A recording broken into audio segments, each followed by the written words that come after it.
आधी रात का समय था। बाहर तेज बारिश हो रही थी और आसमान में चमकती बिजली पुराने गांव की टूटी हवेली को कुछ पल के लिए जीवित कर देती थी। मैं अपनी कार से उतरकर उस सुनसान रास्ते पर आगे बढ़ा, जहां लोग दिन में भी आने से डरते थे। हवा में जले हुए मांस जैसी अजीब बदबू फैली हुई थी। तभी मेरे फोन की स्क्रीन अपने आप जल उठी। उसमें 4 लड़कियों की धुंधली तस्वीर दिखाई दी, जो धीरे धीरे मुस्कुरा रही थी।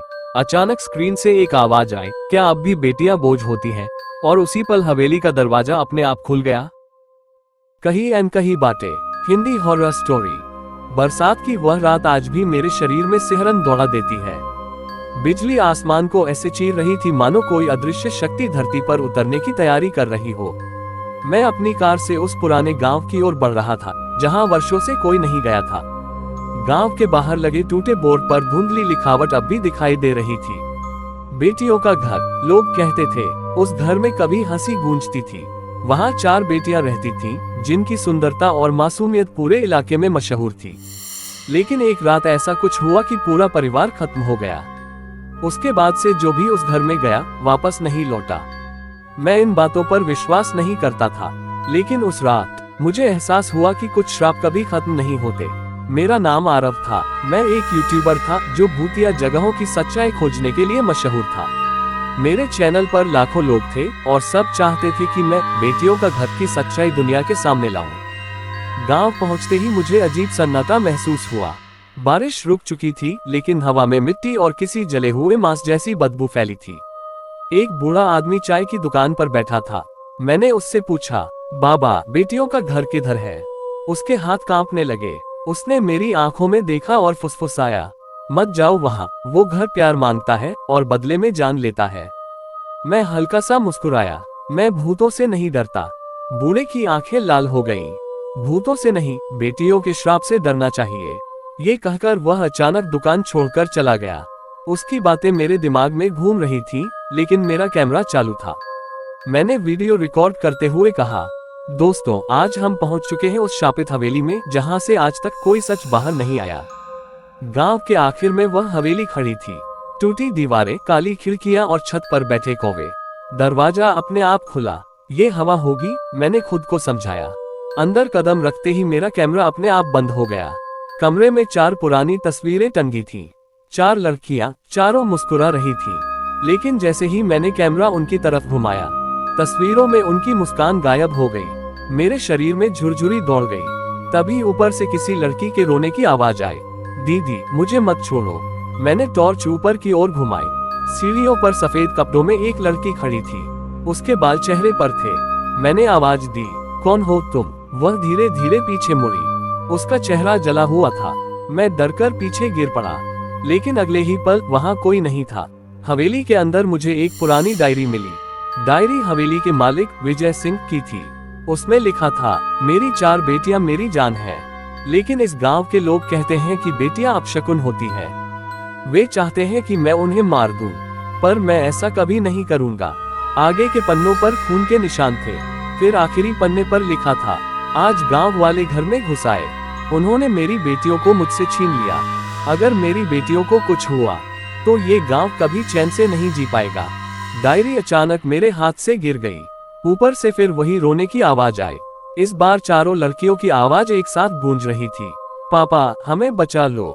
हवा अचानक ठंडी हो गई। कमरे की दीवारों पर खून रिसने लगा। मैंने भागने की कोशिश की, लेकिन मुख्य दरवाजा अपने आप बंद हो चुका था। रात के ठीक 12 बजे हवेली के अंदर घड़ी बजने लगी, टन टन टन। हर आवाज के साथ मुझे ऐसा लगा जैसे कोई मेरे पीछे खड़ा हो। मैंने धीरे धीरे पीछे देखा। चारों लड़कियां मेरे पीछे खड़ी थीं। उनकी आंखें पूरी तरह सफेद थीं। सबसे छोटी लड़की बोली, क्या तुम हमें प्यार करते हो? मैं कांपने लगा। मैं तुम्हें नहीं जानता। उसका चेहरा अचानक डरावना हो गया। सब यही कहते हैं। तभी दूसरी लड़की चीखी, जैसे गांव वालों ने कहा था। अचानक पूरे कमरे में आग लग गई। मैंने देखा, चारों लड़कियों को जिंदा जलाया जा रहा था।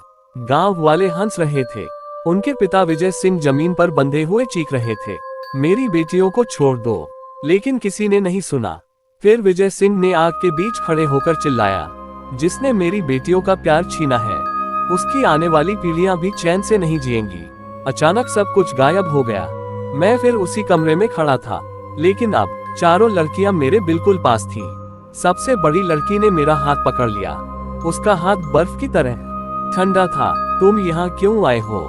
मैं डरते हुए बोला। सच जानने। वह मुस्कुराए। सच ये है कि प्यार कभी नहीं मरता। तभी उसका चेहरा फटने लगा। उसकी आंखों से खून बहने लगा।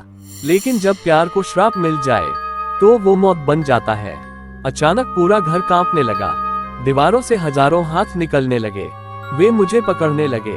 मैं चीखता हुआ भागा। ऊपर वाले कमरे का दरवाजा खुला था। मैं अंदर घुस गया। कमरे में एक झूला अपने आप हिल रहा था और उस झूले पर एक गुड़िया बैठी थी। उसकी आंखें इंसानों जैसी थीं। गुड़िया अचानक बोली, दीदी अभी भी तुम्हारा इंतजार कर रही है। गुड़िया के पीछे दीवार पर एक गुप्त दरवाजा खुला। मैं नीचे उतर गया। तहखाने में बदबू इतनी भयानक थी कि सांस लेना मुश्किल हो रहा था। टॉर्च की रोशनी में मैंने देखा 4 छोटे कंकाल जमीन पर पड़े थे।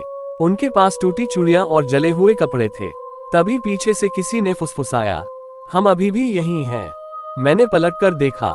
चारों लड़कियां तहखाने में खड़ी थीं। इस बार उनके चेहरे पूरी तरह जले हुए थे। उनके शरीर से धुआं निकल रहा था।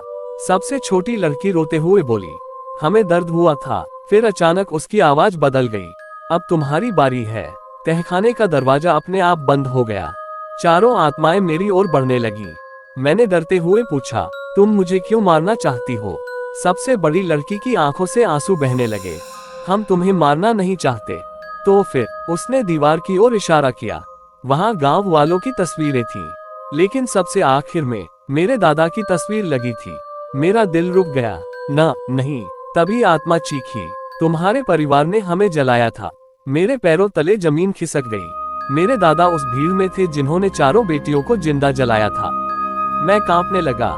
मुझे नहीं पता था। सबसे छोटी लड़की धीरे से बोली, पाप हमेशा लौटकर आता है।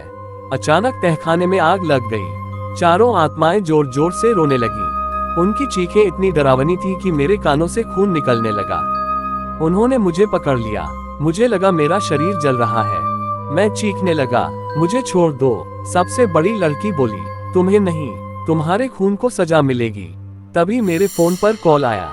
मेरी माँ रो रही थी, आरव जल्दी घर आओ, तुम्हारी छोटी बहन अचानक आग में जल गई। मेरा दिल बैठ गया।